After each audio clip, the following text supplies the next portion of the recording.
শুভ বিবাহ ধারাবাহিকের আজকের পর্বে এমন কিছু ঘটনা ঘটতে চলেছে যা বদলে দিতে পারে একাধিক মানুষের জীবন। অতীতের অজানা সম্পর্ক, লুকানো সত্য আর আসন্ন বিপদের ইঙ্গিত সব মিলিয়ে আজকের পর্বে রয়েছে চরম উত্তেজনা। ধারাবাহিকের শুরুতেই আমরা দেখতে পাই সুধা আচমকাই হাজির হয় চুমকির দোকানে। বারবার একটাই প্রশ্ন, বিচ্ছু কোথায়? সুধার এই আচরণে চুমকি হতভম্ব হয়ে যায়। চুমকি স্পষ্ট জানিয়ে দেয় এখানে শুধু চা পাওয়া যায়, বিচ্ছুর কোনো খোঁজ সে দেবে না। কিন্তু সুধা নাছোড়বান্দা, বিচ্ছুর সঙ্গে তার কিছু কথা বলতেই হবে। অন্যদিকে হাসপাতালে অসুস্থ অবস্থায় শুয়ে থাকা বিচ্ছু মনে মনে সুধার কথাই ভাবছে। সে বিশ্বাসই করতে পারছে না যে সুধা কিংসুক লাহিড়ীকে বিয়ে করতে পারে।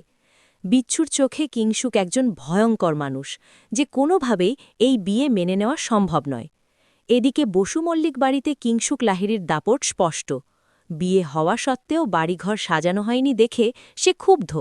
কিন্তু ঝিনুক সোজাসাপটা বলে দেয়, এই বিয়ে আনন্দের নয়, এই বিয়ে ব্ল্যাকমেইলের ফল।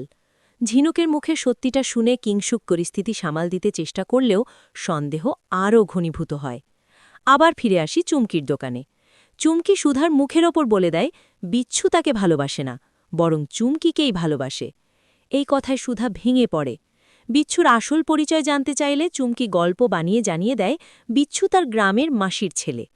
কিন্তু সুধার মনে প্রশ্ন থেকেই যায়, তাহলে কেন বিচ্ছুকে এত আপন মনে হয়? কেন ওকে দেখলেই অদ্ভুত অনুভূতি জাগে? অন্যদিকে হাসপাতাল থেকে বেরিয়ে বিচ্ছু হাতে বন্দুক তুলে নেয়। তার একটাই লক্ষ্য, এই বিয়ে আটকাতেই হবে যেভাবেই হোক।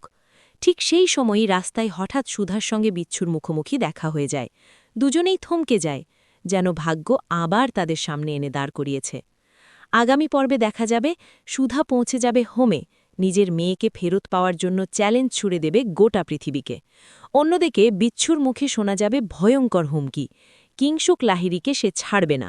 আর কিংসুক জানিয়ে দেবে এই বিয়ে না হলে সুধা কোনোদিনই নিজের মেয়েকে ফিরে পাবে না। শেষ পর্যন্ত কি হবে?